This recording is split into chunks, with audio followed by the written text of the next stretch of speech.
नमस्कार साथियों, गौरव ज्ञान धारा में आप सभी का स्वागत है। अपना ये जो सुदर्शन बैच है, जो सभी परीक्षाओं के मद्देनजर शुरू किया गया है विद्यार्थियों के लिए, जिसमें अपने चतुर्थ श्रेणी कर्मचारी, वरिष्ठ अध्यापक, स्कूल व्याख्याता, रेट और जेल प्रहरी, इन सभी के जो कॉमन टॉपिक है, जो राजस्थान जीके से रिलेटेड है, उनको अपन नियमित रूप से और व्यवस्थित तरीके से इसी बैच में, इसी यूट्यूब चैनल पर पढ़ेंगे और आप लोग इसी तरीके से साथ में आगे बढ़ोगे। तो ये सभी आप जानते थे, ठीक है। आज का जो अपना टॉपिक है वो अपन पढ़ने वाले हैं राजस्थान की स्थिति और विस्तार, ठीक है। स्थिति और विस्तार पढ़ेंगे आज। और कल वाली क्लास यदि किसी ने नहीं देखी है राजस्थान के परिचय और नामकरण से रिलेटेड, तो आप लोग जो है वो पहले देखेंगे और क्रम से चलेंगे, क्योंकि क्लास नंबर भी देखो, यहाँ पे जो है क्लास नंबर भी मेंशन किए जाते हैं। तो क्लास नंबर के अनुसार प्लेलिस्ट बना दी है सुदर्शन बैच की। प्लेलिस्ट में सारी क्लासेस जुड़ती जाएगी तो व्यवस्थित तरीके से, और अपन चलेंगे 41 जिलों के अनुसार ही अपडेटेड तरीके से आगे बढ़ेंगे।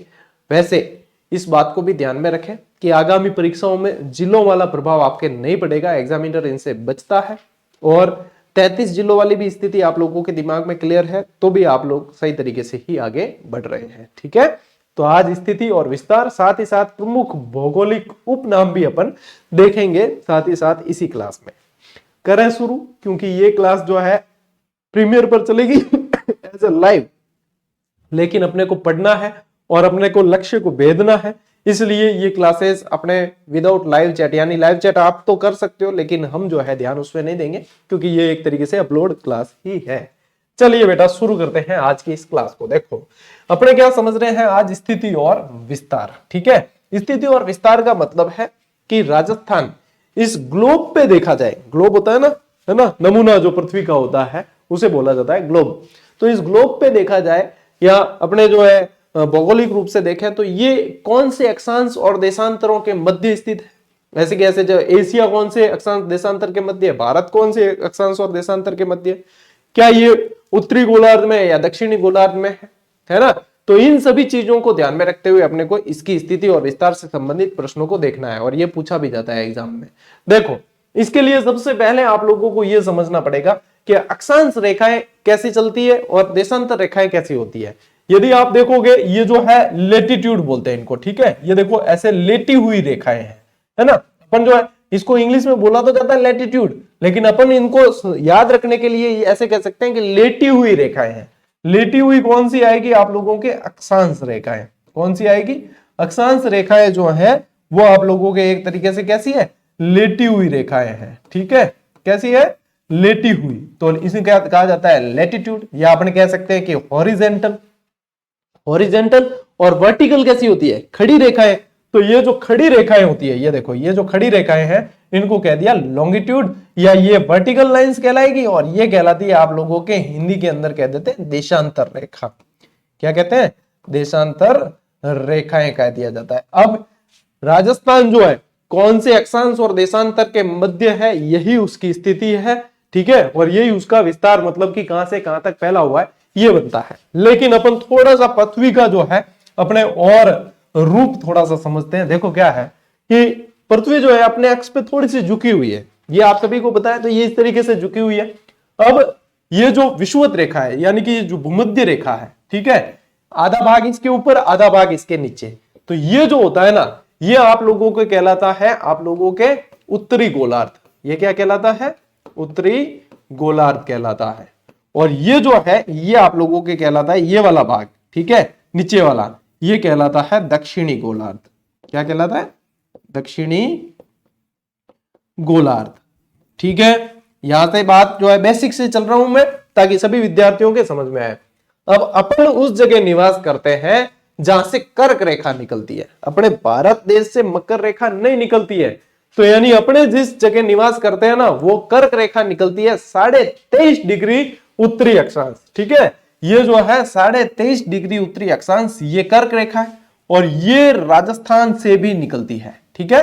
वैसे भारत के अंदर ये 8 राज्यों से निकलती है और राजस्थान के 2 जिलों से निकलती है। और चाहे जिले 41 कर दो, चाहे 51 कर दो, कितने भी कर दो, लेकिन ये जो है इसके जिले अपने राजस्थान में फिक्स है।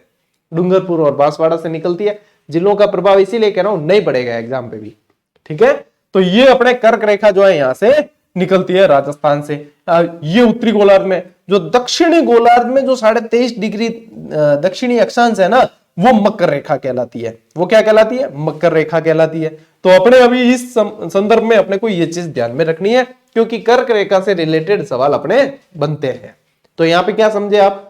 अक्षांश रेखाएं कैसी होती है, देशांतर कैसी होती है, और अपने यहां से जो 23.5 डिग्री उत्तरी अक्षांश निकलती है, जिस कर्क रेखा कहा जाता है, वो अपने को पढ़नी पड़ेगी, यानी कि उसकी जो है स्थिति अपने को देखनी पड़ेगी। ठीक है, जो कौन सी है? 23.5 डिग्री उत्तरी अक्षांश। ले स्क्रीनशॉट। ठीक है टाब्रो, बड़ा आगे। ओके, अब देखो, अब बात आवे राजस्थान की स्थिति की। अब जो है हगेड़ा प्रश्न बने हटू यूं रही। ठीक है, तो ध्यान भी दो बराबर। देखो, अब सबसे पहली चीज कि अक्षांशीय स्थिति यदि देखें तो जो अपना राजस्थान है, क्या वो उत्तरी गोलार्ध में या दक्षिणी गोलार्ध में? तो ये मैंने आप लोगों को ऑलरेडी अभी समझाया है कि अपना जो राजस्थान है वो अक्षांशीय स्थिति से कौन से गोलार्ध में है? ये उत्तरी गोलार्ध के अंदर है। कौन से गोलार्ध में? उत्तरी गोलार्ध के अंदर है। ठीक है, तो यहां से अक्षांशीय स्थिति के अनुसार। फिर अपन देखें देशांतरीय स्थिति के अनुसार, क्या ये पश्चिमी भाग के अंदर है या पूर्वी भाग के अंदर है? तो ये जो है अपने यहां पे आता है पूर्वी भाग के अंदर। ठीक है, यानी कि ये पूर्वी देशांतर में स्थित है। ठीक है, यहां अपने जो है पूर्वी से पूर्वी देशांतर ही चलेगी। अब अक्षांश और देशांतर दोनों के अनुसार स्थिति देख ले अपन, तो यहां पे ये वाला भाग आएगा इसका कि ये जो है उत्तरी पूर्वी भाग में स्थित है। ठीक है, उत्तरी पूर्वी भाग, ये पृथ्वी के उत्तरी पूर्वी भाग में स्थित है। और इस तरीके से पूछा जाता है, यहां से उत्तरी, यहां से पूर्वी। ओवरऑल देखेंगे तो उत्तरी पूर्वी भाग के अंदर ये स्थित है। यदि वास्तुशास्त्र के हिसाब से देखें तो देखो, ये वास्तुशास्त्र के हिसाब से ये जो दिशा है, ठीक है, ये अपने कहलाता है वायव्य कोण। कौन सा कहलाता है? वायव्य कोण कहलाता है। और ये जो दिशा है ये अपने कहलाता है ईशान्य कोण। ईशान्य कोण कहलाता है। ठीक है, ये जो दिशा है अपने, ये कहलाता है नैऋत्य कोण। क्या कहलाता है? नैऋत्य कोण कहलाता है। और ये जो दिशा है ये आपके कहलाता है आग्नेय कोण। आग्नेय कोण। क्या इससे भी प्रश्न बनते हैं? बिल्कुल बनते हैं। ठीक है, तो यदि अब आप लोगों को यह ध्यान में रखना होगा कि एग्जामिनर पूछ क्या रहा है। यदि एग्जामिनर डायरेक्ट ग्लोब के संदर्भ में पूछे या पूरे विश्व के संदर्भ में पूछे, तब तो आप लोगों को फिर ये देखो उत्तरी पूर्वी भाग है तो कौन सी दिशा मैच करेगी? तो ये करेगी। तो आप कहोगे कि उत्तरी पूर्वी यानी ईशान्य कोण में है। फिर जैसे कि अपने एशिया के संदर्भ में देखेंगे तब इसकी जो है वापस अलग चेंज हो जाएगा। क्यों? एशिया के संदर्भ में जो है ये दक्षिणी पश्चिम भाग के अंदर आता है। ठीक है, भारत के संदर्भ में देखोगे तो उत्तरी पश्चिमी भाग के अंदर आएगा। तो उसके अनुसार अपने को जो है इन कोणों का ध्यान रखना है। इसीलिए अपने जो है ये चीजें ध्यान में रखना। ये चीज जो है वास्तुशास्त्र के हिसाब से आप लोगों के ये काम आएगी। ठीक है, इसका स्क्रीनशॉट ले लेना और बहुत बढ़िया तरीके से ये चीजें अपने को ध्यान में रखनी है। ठीक है, ले स्क्रीनशॉट। स्क्रीनशॉट ले लो फटाफट से। फिर बढ़ते हैं अपन आगे। अब देखो, अब यहां से भी प्रश्न बनते हैं। मोस्ट इंपॉर्टेंट स्लाइड है ये आप लोगों के लिए कि विश्व की स्थिति, विश्व के संदर्भ में जो है राजस्थान की स्थिति कौन सी दिशा के अंदर है। विश्व के संदर्भ में पूछे तो अभी अपन ने जो है विश्व के संदर्भ में अभी अपन ने पढ़ा है कि विश्व के संदर्भ में पूछेंगे तो अपनी जो स्थिति है वो ये है, यानी कि वो है उत्तर पूर्व दिशा के अंदर है। कौन सी है? चाहे ग्लोब के संदर्भ में अब विश्व पूछ ले चाहे ग्लोब पूछ ले, एक ही बात है। ऐसे भी ग्लोब से भी प्रश्न पूछता है एग्जामिनर। ठीक है, तो ये भी ध्यान रखना कि ग्लोब के संदर्भ में पूछे तो भी यही है। अब अपने बात करें कि एशिया के संदर्भ में यदि पूछ ले एग्जामिनर कि एशिया के संदर्भ में जो है वो राजस्थान जो है कौन सी स्थिति के अंदर है, तब अपने आता है दक्षिण पश्चिमी भाग के अंदर। तब कौन से भाग में? दक्षिण पश्चिम दिशा के अंदर है, दक्षिण पश्चिम भाग के अंदर है एशिया के संदर्भ में पूछे। क्योंकि अपने भारत कौन से महाद्वीप के अंदर है? एशिया के अंदर। तो अपने यहां पे पूछेंगे तब अपने को ध्यान रखना दक्षिण पश्चिम भाग के अंदर है। अब आओ भारत के संदर्भ में कि भारत के संदर्भ में स्थिति पूछ ले तो फिर अपने आ गया ये वाली दिशा। तो ये आप लोगों के है उत्तर पश्चिम भाग। कौन सी है? उत्तर पश्चिम भाग के अंदर है। ठीक है, तब क्या ध्यान रखोगे कि ये है उत्तर पश्चिम दिशा या उत्तर पश्चिम भाग के अंदर। ये तीनों के अंदर देखो स्थिति चेंज हुई है।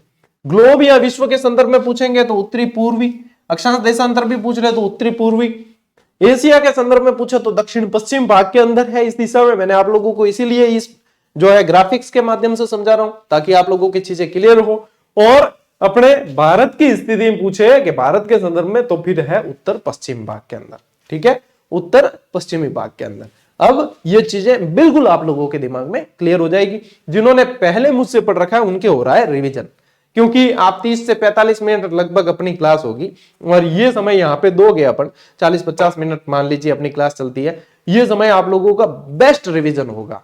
और बेस्ट रिवीजन है ये तो साथ में चल ही रहा है, साथ साथ आप लोगों के पास में पीछे बचे 23 घंटे, 23 घंटों में से आप लोग अपने समय को किस हिसाब से अन्य विषयों को तैयार करने में लगाते हैं वही आप लोगों के सिलेक्शन का आधार बनेगा, ठीक है। नियमित रहना ये बात जरूरी है। ले स्क्रीनशॉट।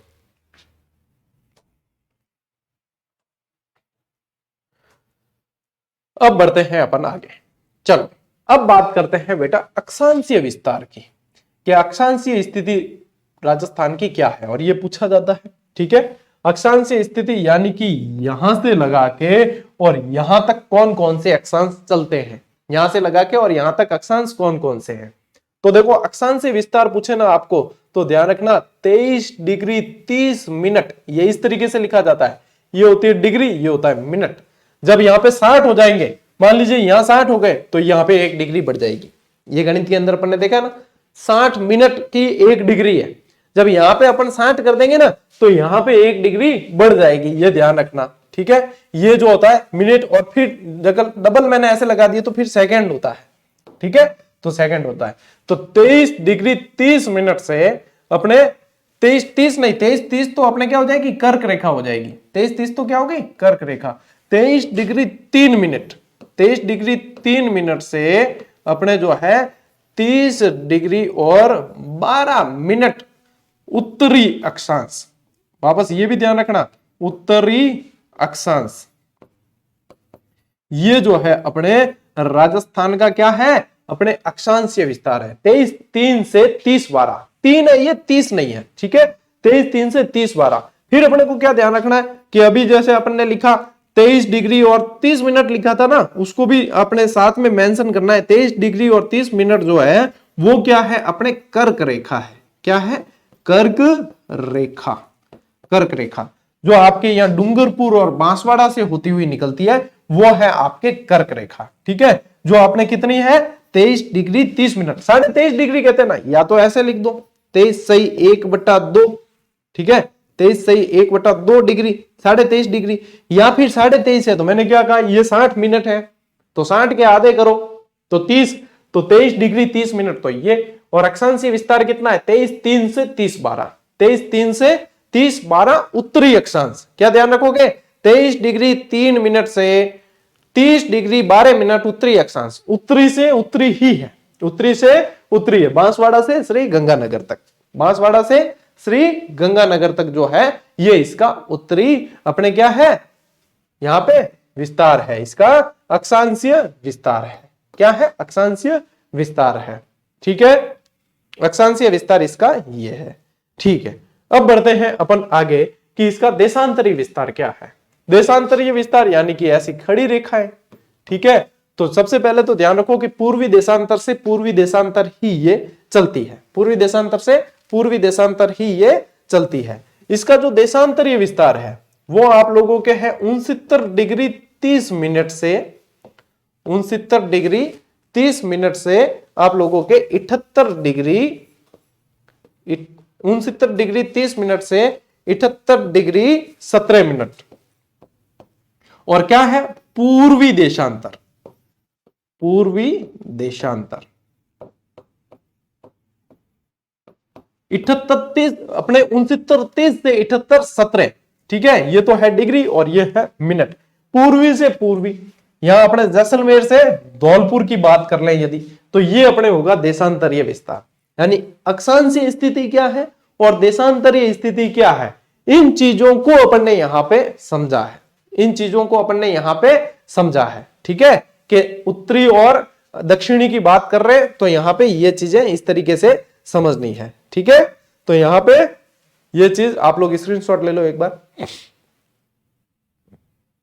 स्क्रीनशॉट ले लो।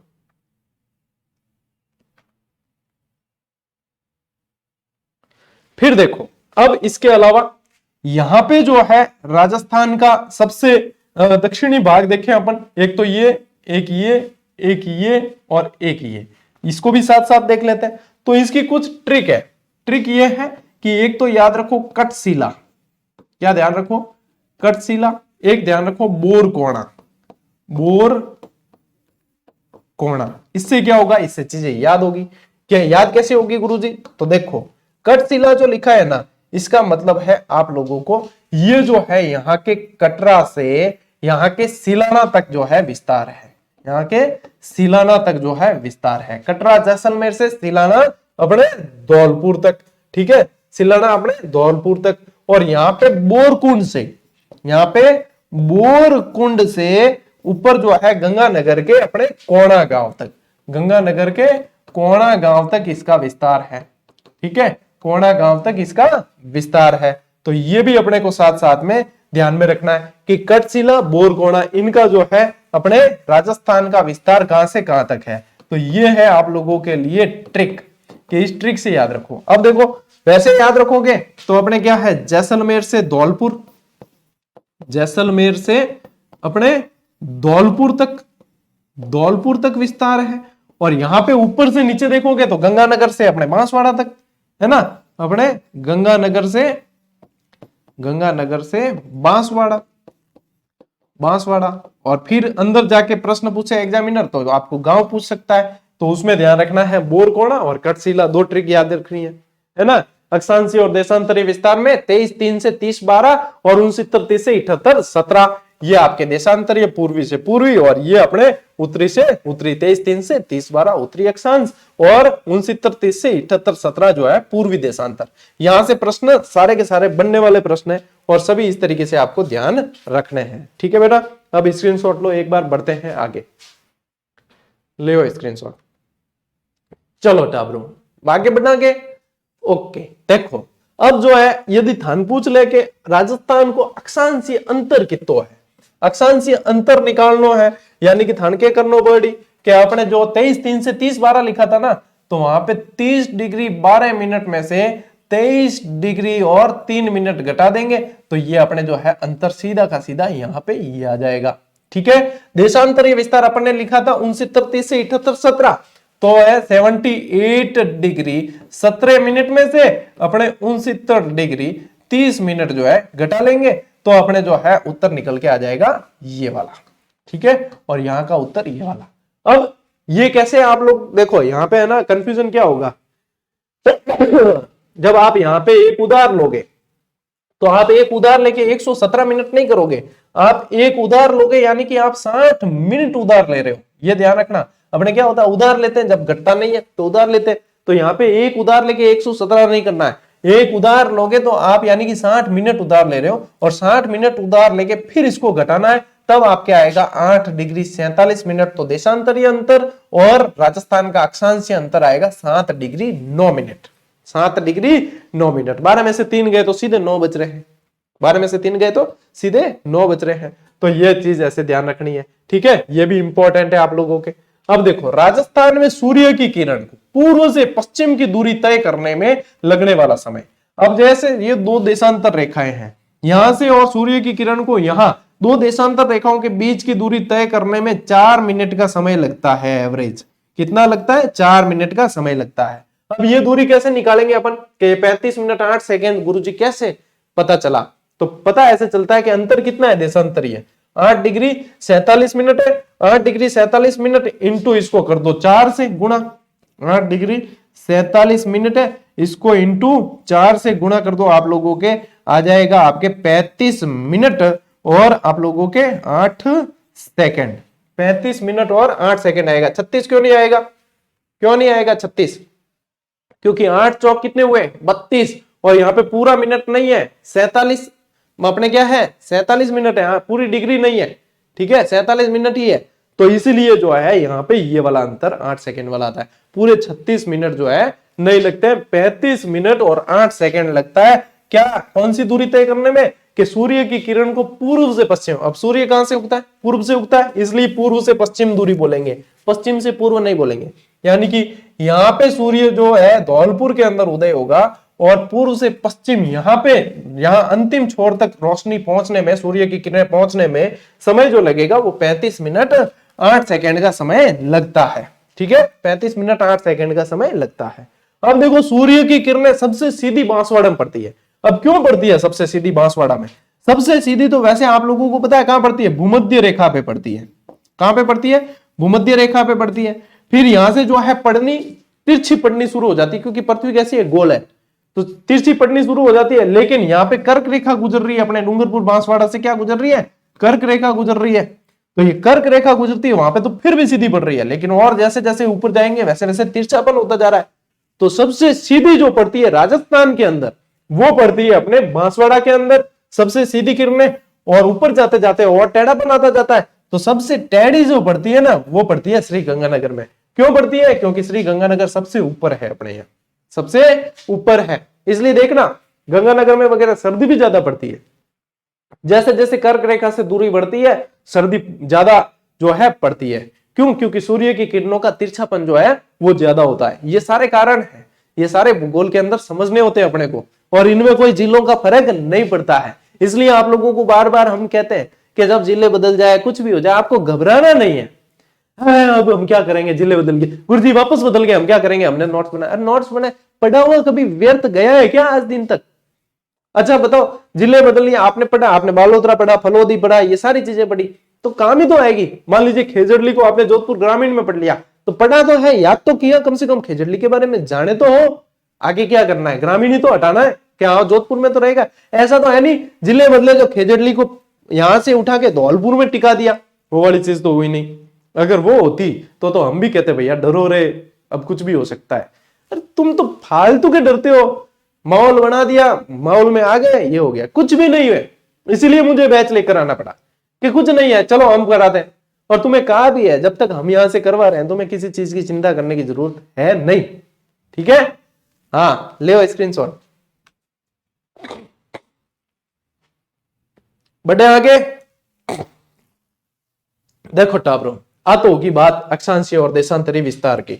ठीक है, अब बढ़ा आगे के भौगोलिक उपनाम जी को है नहीं, बे चीजा भी पूछे है एग्जामिनर, सीधी सीधी पूछे है, और सीधे सीधे अपने ध्यान भी रखना है। देखो अब ले मजो, बढ़िया क्लास रो, मतलब फालतू जो है ना थान डरने की जरूरत है नहीं। देखो श्री गंगानगर, ठीक है, इसको कहा जाता है राजस्थान का अन्नागार। अब कहते क्यों है? कहते हैं इसलिए क्योंकि गेहूं की होती है पैदावार, कहा जाता है अन्नागार। ठीक है, गेहूं अधिक उत्पादन होता है, इसलिए राजस्थान का अन्नागार। राजस्थान का जो है आधुनिक विकास तीर्थ कहा जाता है। क्या कहा जाता है? आधुनिक विकास तीर्थ कहा जाता है सूरतगढ़ के कारण। किसके कारण कहा जाता है? सूरतगढ़ के कारण राजस्थान का आधुनिक विकास तीर्थ। अब मुझे बताओ कि जिला बदला है तो क्या अनूपगढ़ नष्ट हो गया क्या पूरी तरीके से? मुझे आप लोग ये बताओ कि जिला बदल गया तो अनूपगढ़ पूरी तरीके से नष्ट तो नहीं हुआ। तो अनूपगढ़ का नाम, जो उपनाम पहले चुंगेर था, वो चुंगेर ही रहना है। ठीक है, वो चुन्नी काका नहीं होना है, वो चुंगेर का चुंगेर ही रहना है। तो अनूपगढ़ का उपनाम याद रखना है। गुरुजी हमने तो पूरे अपडेट हो गए थे हम, अब हम क्या करेंगे? मतलब अभी तो जो है मृत्यु आई नहीं और मृत्यु का शोक मनाना पहले शुरू कर दिया है, तो जीना जो है उसका कोई मतलब नहीं है। अनूपगढ़ पूर्ण, अनूपगढ़ गया, क्या हुआ है? अनूपगढ़ जो है अब श्री गंगानगर के अंदर माना जाएगा वापस। ठीक है, तो क्या दिक्कत है? इसका ये उपनाम बदला ही नहीं है, ये तो चुंगेर ही रहेगा, ये तो पढ़ना है। यही दो चीजें क्लास में ही समझ आ सकती है। ऐसे भले कितनी बीन बजाओ, तुम्हारे वो वाली स्थिति हो जाती है कि भैंस के आगे बीन बजाया लेकिन काम कोई नहीं आया।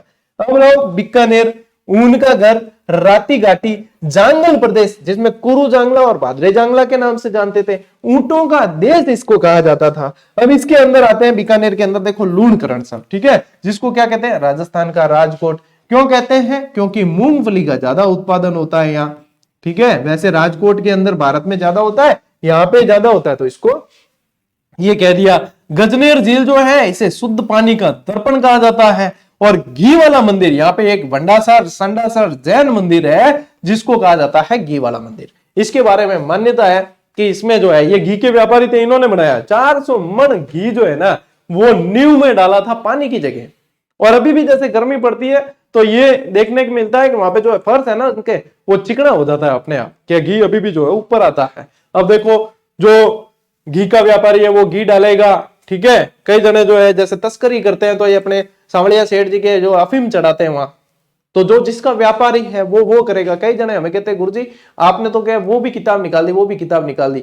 तो मैं राइटर हूं, मैं शिक्षक हूं, मैं लेखक हूं, तो मैं किताब ही तो निकालूंगा। अब तुम्हें जो है मैं अगर गली गली में भाजी बेचता हुआ अगर नजर आऊं ना, लारी लेकर जाता हुआ, तो तुम कह सकते गुरुजी आपको तो उस दिन भाजी बेचते हुए देखा था हमने, ये आलू लो कांदा लो, तो बात अलग है। तो आप लोगों को लगना चाहिए कि हाँ गुरुजी ये कैसे हुआ। अब भैया जब हम लेखक हैं, हमारा काम ही यही है, तो हम यही तो करेंगे। कई जने मतलब अपवादी तत्व के आते हैं क्या, हाँ यूं होगा, अरे यूं होगा, तेरे भी पेट बना रहा है, तू भी निकाल, होनी चाहिए ताकत। ले बड्डो आगे लूणकरण सर, गजनेर और घी वाला मंदिर, ठीक है। चलिए स्क्रीनशॉट ले लो फटाफट से। हाँ अब देखो जैसलमेर, जैसलमेर को किस किस नाम से जाना जाता है? राजस्थान की स्वर्ण नगरी, स्वर्ण नगरी, इसको करना स्वर्ण, ठीक है, सुवर्ण मत करना, स्वर्ण करना। ये है आधा ही आया, यहाँ पे पूरा आ गया, आधा आना चाहिए था। झरोखों का शहर, रेगिस्तान का गुलाब कहा जाता है, राजस्थान का अंडमान कहा जाता है। क्यों कहते हैं राजस्थान का अंडमान पता है? क्योंकि भारत के अंदर जब काला पानी की सजा दी जाती थी तो अंडमान निकोबार जेल जो सेलुलर जेल है ना बिम टिका था कैदियों ने, और अट राजस्थान में जिगो है नहीं अट टिका था जैसलमेर, क्योंकि वही साइड में बड़ा तो दोरा ही दोरा है, आदमी जाए कि तो इसको कहा जाता राजस्थान का अंडमान, ठीक है। पीले पत्थरों का शहर, गलियों का शहर, ये तो मैं खुद भुगत भोगी हूँ। जब जैसलमेर में घूमने गए तो हमने भाई एक रिक्शा से उतर के हमने कहा कि यहाँ से वो जो है, रिक्शा वाले ने कहा कि यही जो है 2 गलियां पार करोगे तब आपके वो कोई पटवों की हवेली या ऐसी थी वहां। उनका ठीक है कोई नहीं, आगे जाके पूछ लेंगे। आगे जाके पूछा, उसने कहा यहाँ से लेफ्ट लेके राइट, राइट से लेफ्ट और लेफ्ट से फिर 2 बार राइट लेके लेफ्ट लेके। अरे मैं कि बस भैया बस, अपने दिमाग के तार जो है आधे तो हिल गए हैं और बाकी को सलामत रहना, तो आगे 1-2 राइट लेके मैं पूछ लूंगा कि आगे जाना क्या। इतनी गलियां हैं अंदर, एक बाइक सामने से आ जाए तो दूसरे बाइक वाले को पीछे लेनी पड़े, इतनी पतली पतली भी गलियां हैं। इसलिए कहा जाता है गलियों का शहर। म्यूजियम सिटी, हवेलियों का शहर, ये सारे किसके नाम है? जैसलमेर के। यहाँ पे जो है एक चांदन गांव है और वहां पे एक नलकूप है जिसको चांदन नलकूप के नाम से जाना जाता है। इसको कहा जाता है थार का गढ़ा। क्या कहा जाता है? थार का गढ़ा कहा जाता है, चांदन नलकूप, ठीक है, ये भी ध्यान रखोगे। बाड़मेर, बाड़मेर के अंदर देखो कला और हस्तकला का सिरमौर कहा जाता है बाड़मेर को। यहाँ पे है बाटाडू कुआं एक, जिसको रेगिस्तान का जल महल कहा जाता है, ठीक है। राजस्थान का खजुराहो किसे कहते हैं? किराड़ू। किराड़ू में क्या है? काम सूत्र पे आधारित मूर्तियां हैं, इसे राजस्थान का खजुराहो कहा जाता है। मारवाड़ का अर्धकुंभ सुइया मेला है, जो अभी हाल ही में थोड़े दिन पहले ही भरा था। कई सारे स्टूडेंट के कमेंट और मैसेज आए थे, सर मारवाड़ का अर्धकुंभ भर रहा है, सुइया मेला भर रहा है, आप आओगे या कैसे कैसे? तो देखो जाने का तो सेट हुआ नहीं, लेकिन आपको ध्यान रखना है कि ये जो है मारवाड़ का अर्धकुंभ कहलाता है, सुइया मेला बाड़मेर के अंदर भरता है, ठीक है। तो आपने जो है बाड़मेर वाली चीजा और जैसलमेर वाली चीजा ध्यान रखनी है। ले स्क्रीनशॉट फटाफट ले। और जिले बदलने से इनमें भी कुछ नहीं बदला। आप देखो फलोदी, जिले बदले लेकिन फलोदी वहीं का वहीं है, ठीक है। इसका नाम जो है, इसे फल वरिदिका के नाम से जानते थे, इसे सॉल्ट सिटी के नाम से जानते, और पश्चिमी राजस्थान की काशी भी कहा जाता है। मैं कहता हूं जिले परिवर्तन हुए ना तो आप लोगों को बहुत सारी चीजें जो है नई सीखने को मिली। यदि जिले नहीं बनते तो फलोदी के उपनाम अपन पढ़ते ही नहीं थे सामान्य जानकारी के अंदर, लेकिन अब ये भी चीजें पढ़ने को मिली, जानने को मिली। रेत के समुद्र में डूबता हुआ गांव जिसे न्यू अमेरिका के नाम से भी जाना जाता है, ये लोडिया गांव जो है ये आप लोगों के फलोदी के अंदर ही स्थित है। इसके अलावा फिर आओ अपने मालानी के अंदर। मालानी क्षेत्र जो है नवीनतम जिले बालोतरा के अंदर पड़ता है, ठीक है। अब क्योंकि जो अपने मल्लीनाथ जी वाले जो है ना जो जगह, वो सारा मालानी के अंदर आ जाता है। अरावली का 56 की जो पहाड़ी वाला क्षेत्र है वो भी इसके अंदर आ गया। यहाँ पे है अपने भैया मेवा नगरी के नाम से जाना जाने वाला नाकोड़ा जी तीर्थ। नाकोड़ा जी तीर्थ क्या है? जैन मंदिर है। क्या है? जैन मंदिर है। यहाँ पे भैरू जी का मंदिर है, इन्हें हाथ का हुजूर के नाम से भी जाना जाता है। ये बालोतरा के अंदर है, अपने जसोल से थोड़ा ही आगे है, ठीक है। राजस्थान का लघु माउंट कहा जाता है पीपलूद को। और ये भी कहाँ है, हल्देश्वर की पहाड़ियां हैं, यहाँ हल्देश्वर की पहाड़ियां। मैं कह रहा हूं ना, जहां से प्रश्न पूछेगा एग्जामिनर वो सारी चीजें बताऊंगा आपको। हल्देश्वर की पहाड़ियां है, वहां पे है। मारवाड़ के शासकों की शरण स्थली और जालोर दुर्ग की कुंजी या कुमथाना दुर्ग के नाम से जाना जाता है सिवाना दुर्ग को, जिसको गढ़ सिवाना के नाम से भी जानते हैं, गढ़ सिवाना के नाम से भी जानते हैं। फिर यहाँ पे जो है ब्रह्मधाम है, ब्रह्मा जी का मंदिर है। क्या है, ब्रह्मा जी का मंदिर है आसोत्रा के अंदर। ठीक है, ब्रह्मा जी का मंदिर है आसोत्रा के अंदर। खेतेश्वर धाम के नाम से भी जाना जाता है। राजपुरोहित समाज की विशेष श्रद्धा और आस्था का केंद्र है आसोत्रा का ब्रह्मधाम। ब्रह्मा जी के मंदिर देखो, पुष्कर में सबसे पहला, छिंच बांसवाड़ा में और फिर अपने आसोत्रा में 3 प्रमुख ब्रह्मा मंदिर देखने को मिलते हैं। ठीक है, इसके अलावा अब भी आप लोगों को एक वीडियो बना के मैंने जसोल धाम बताया था, जो बालोतरा जिले के अंदर ही पड़ता है। जसोल में है माजीसा यानी कि भटियाणी शाह का मंदिर। इनको जो है माजीसा के नाम से भी जानते हैं। किसके नाम से जानते हैं, माजीसा के नाम से भी जानते हैं। इनको बुआसा के नाम से भी जानते हैं, इनको बुआसा के नाम से भी जानते हैं। और हाल ही में 2 एग्जाम के अंदर ये प्रश्न बना है। ठीक है, तो ये जो है आप लोगों को सारी चीजें ध्यान में रखनी। ये सारे बालोतरा जिले के अंदर लगभग पड़ते हैं। ठीक है, फलोदी में ही पड़ेगा और ये बालोतरा में। ले स्क्रीनशॉट, ले स्क्रीनशॉट। सर बोतल देना।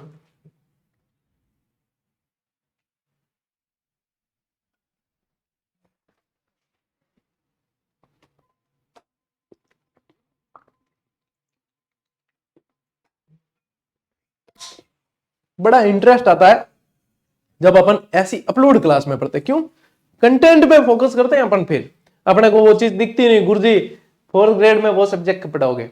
अरे तेरी, जो पढ़ा रहे हैं वो तो पढ़ ले। वो वाली चीजों में क्या है, अपने समय बड़ा व्यर्थ होता है। फिर हमें जो बताना होता है वो चीजें इतनी सारी ये बता नहीं पाते, क्योंकि वो तो समय तो वो खींच लेते हैं।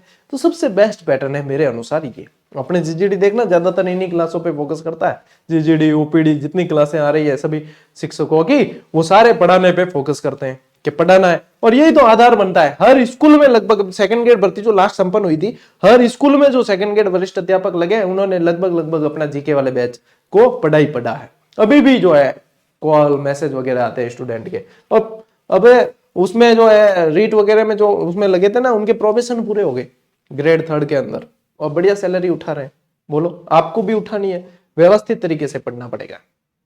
ले आगे बढ़ो। जालोर, इसको कहा जाता है सुवर्ण नगरी। वो था स्वर्ण नगरी, इसे ग्रेनाइट सिटी कहा जाता है। यहाँ पे बहुत सारी ग्रेनाइट की इकाइयां हैं। जाबालीपुर इसका पुराना नाम था, जालूहर नाम था। ठीक है, जाबाली ऋषि यहाँ पे तपस्या करते थे। हेनसांग नामक जो व्यक्ति आया था, उसने यहाँ पे जो भीनमाल है, इसका नाम पिलोमोलो कहा था। गुर्जर प्रतिहारों की राजधानी रही थी ये भीनमाल। जो इसको जो है पिलोमोलो कहा था, किसने, युआन च्वांग ने।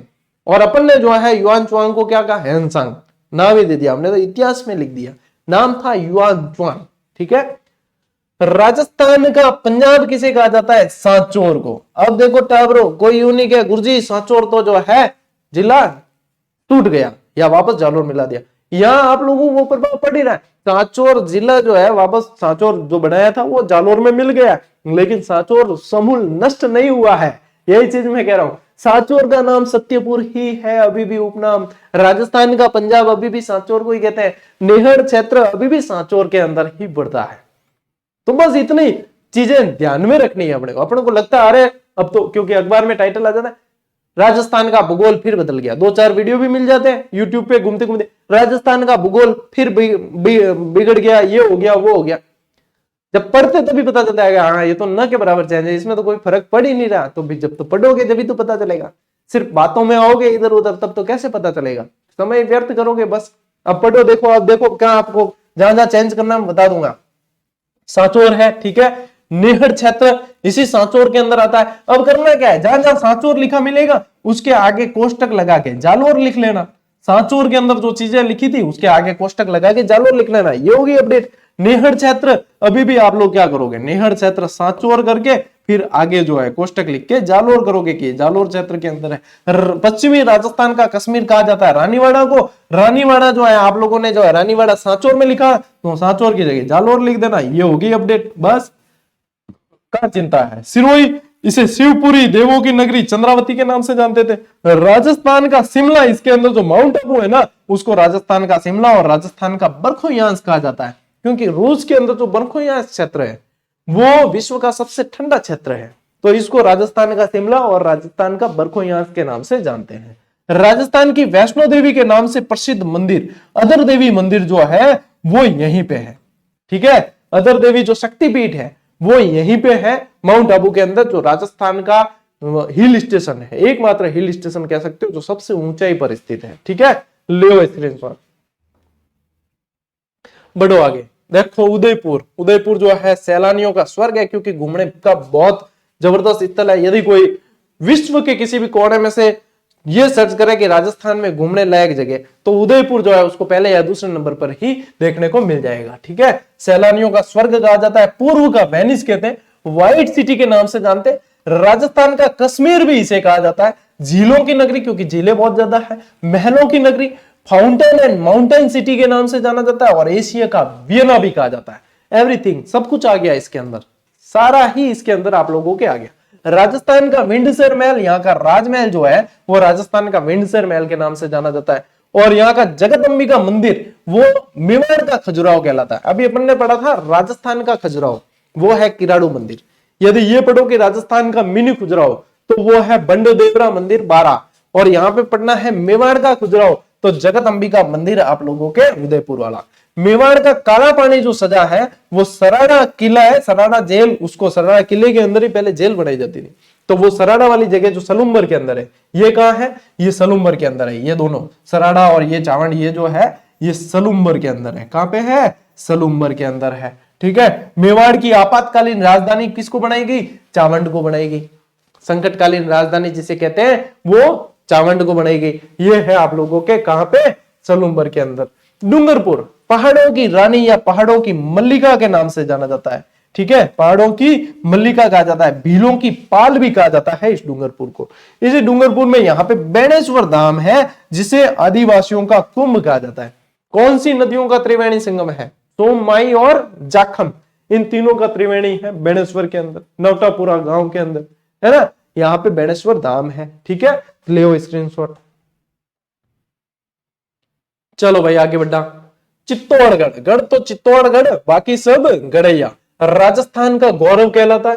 मालवा प्रदेश का जो है प्रवेश द्वार कहलाता है, क्योंकि उस समय मालवा का एमपी के अंदर पास में ही पड़ता था। मेवाड़ के नाम से जाना जाता है, चित्रकूट के नाम से जाना जाता है, शक्ति और भक्ति की नगरी कहते हैं। राजस्थान का दक्षिणी पूर्वी प्रवेश द्वार कहा जाता है। यदि उपनाम से प्रश्न पूछेंगे ना, एक प्रश्न बाहर जाने वाला नहीं है, ठीक है। राजस्थान का वेल्लोर किसे कहा जाता है, वेल्लोर साउथ का किला है राजस्थान के अंदर, इसे कहा जाता है भैंसरोडगढ़ को, ठीक है। मेवाड़ का हरिद्वार किसे कहा जाता है, मात्रकुंडिया रास में भी लिखा मिलेगा, क्या लिखा मिलेगा, मात्रकुंडिया रास में, ठीक है। राजस्थान की अणु नगरी किसे कहा जाता है, एटॉमिक सिटी, ये कहा जाता है आप लोगों के रावत बाटा। रावत बाटा कहां है, चित्तौड़गढ़, रावत बाटा चित्तौड़गढ़, ठीक है। तो ये ध्यान रखना है। इसके अलावा आप लोगों को ध्यान रखना है देवलिया, कांठल या छप्पन का मैदान जो है वो किसको कहा जाता है, तो वो है आप लोगों के प्रतापगढ़ में स्थित है। कहां पे है, प्रतापगढ़ के अंदर है देवलिया क्षेत्र, कांठल या छप्पन का मैदान, ये आपके प्रतापगढ़ में, ठीक है। अब आओ बांसवाड़ा। बांसवाड़ा को कहा जाता है 100 द्वीपों का शहर, मानसून का प्रवेश द्वार, वागड़, वागड़ एक्चुअली डूंगरपुर प्लस बांसवाड़ा दोनों मिला के वागड़ कहलाते हैं। 100 द्वीपों का शहर और मानसून का प्रवेश द्वार। राजस्थान का जलियांवाला बाग किसे कहा जाता है, मानगढ़। मानगढ़ जो घटना हुई थी उसमें इसी कारण वहां पे जो है बिलो को जो मारा गया था, इसी कारण ये मानगढ़ धाम जो है वो आपके क्या कहलाता है, राजस्थान का जलियांवाला बाग। छज्जू सिंह ने गोलियां चलाई थी यहाँ, ठीक है। उत्थुनक क्षेत्र कौन सा है, उत्थुनक है अर्थुणा वाला क्षेत्र, जो परमारों की राजधानी भी रही है, ठीक है। परमारों की राजधानी के रूप में प्रसिद्ध रहा है ये, ठीक है। उत्थुनक जिसे अर्थुणा बांसवाड़ा, ठीक है, ये क्षेत्र है। ले स्क्रीनशॉट, हाँ टाबरो देखे देखो केकड़ी, ठीक है। अब वो केकड़ी है ना, वो जी को है वो क्षेत्र वो मिल गयो पाछो अजमेर के माए, यानी कि जहां जहां केकड़ी लिखा मिले उसके आगे कोष्टक लिखा लगा के अजमेर लिखना है, बस इतना ही करना है, ठीक है। ये आ गया केकड़ी, वापस कहां चला गया, इस अजमेर के अंदर चला गया। अब इसमें अजमेर में जाने से इसका जो उपनाम है वो बदलेगा नहीं, केकड़ी का उपनाम कनकावती ही रहेगा, ठीक है। और बगड़ावतों की जो धरा है वो बिनाए ही रहनी है, लेकिन बिनाए के आगे आप क्या लिख लेंगे, बिनाए के आगे आप लिख लोगे अजमेर, ठीक है। क्या लिख लोगे, अजमेर। ये होगी अपडेट। जहां जहां आप लोगों को केकड़ी बिनाए लिखा मिले वहां पे अजमेर लिख लेना है, क्योंकि केकड़ी को फिर से अजमेर के अंदर मिला दिया। और भीलवाड़ा में राजस्थान का मैनचेस्टर, मैनचेस्टर जो सिटी है वो किस लिए जानी जाती थी, सूती वस्त्रों के निर्माण के लिए। परिधान नगरी, एक और लिखना, अब की प्रश्न बनाता है इस तरीके से, परिधान नगरी, परिधान नगरी, ये टेक्सटाइल सिटी, वस्त्र नगरी का मतलब ही परिधान नगरी है, इसका परिधान नगरी के नाम से जाना जाता है। वस्त्र क्या मतलब क्या होता है, परिधान, टेक्सटाइल सिटी, वस्त्र नगरी, अब्रक नगरी, परिधान नगरी भी लिख लेना। कह जना बस हो जाए, गुरुजी परिधान क्या होता है, अरे वस्त्र को ही परिधान कहा जाता है, ठीक है। विजयवल्ली, यहाँ पे जो बिजोलिया क्षेत्र है इसका प्राचीन नाम था विजयवल्ली। ग्रीन माउंट, मेजा बांध जो है कोठारी नदी पे बना हुआ उसको कहा जाता है ग्रीन माउंट, ठीक है। लघु माउंट कौन सा था, पीपलुस पड़ा, ग्रीन माउंट कौन सा है, मेजा बांध, ठीक है। चलो स्क्रीन शॉट लो। हाँ टाबरो देखो, फ्लो फ्लो क्लास चाली थाई को पढ़ियो, कितनी लगभग 40-42 मिनट की क्लास है, लेकिन मैटर लिया है दुनिया भर का। लाइव में यही क्लास मैं खुद लाइव में लेता ना 1.5 घंटे की होती, आखिर में चीज तो वही मिलनी है, बल्कि इस चीज में, इस पैटर्न में एक्स्ट्रा चीजें पढ़ने के उद्देश्य से अधिक जानने को मिलती है, लाइव में ज्ञान ज्यादा मिलता है। यहाँ पे जो है वास्तविक सीखना है वो ज्यादा मिलता है, लाइव में क्या है हम नहीं चाहते हुए भी ज्ञान दे ही देते हैं। और आज की तारीख में यदि ये कहा जाए कि आपको वहां पे ज्ञान मिलेगा तो आप समझ सकते हो कि वो कहने का तरीका और उद्देश्य क्या है, ठीक है। तो ये जो है भैया बैच आप लोगों के लिए बहुत ही शानदार रहने वाला, कर लेना अपने सभी साथियों तक शेयर, और अभ्यास करने के लिए आप लोगों को बता दिया, ये सारी चीजें जो है उपलब्ध करवा दी है। तो अभी तक जीडी ऐप डाउनलोड नहीं की हो तो कर लेना, सिर्फ टेस्ट सीरीज मिलती है ऐप पर बस, और वो भी लागत मूल्य में, ठीक है। क्लासेस सारी यूट्यूब पर है। टेलीग्राम से भाई लोग जो नहीं जुड़े हो जुड़ जाना अविलंब, क्योंकि जितना लेट जुड़ोगे उतना ही, जितना आप सोओगे उतना खोओगे, वो वाली बात है, ठीक है साथियों। आज की क्लास को यहीं पे समाप्त करते हैं, अब अपन मिलेंगे अगली क्लास में, अगले वीडियो में। तब तक के लिए राम राम, जय हिंद।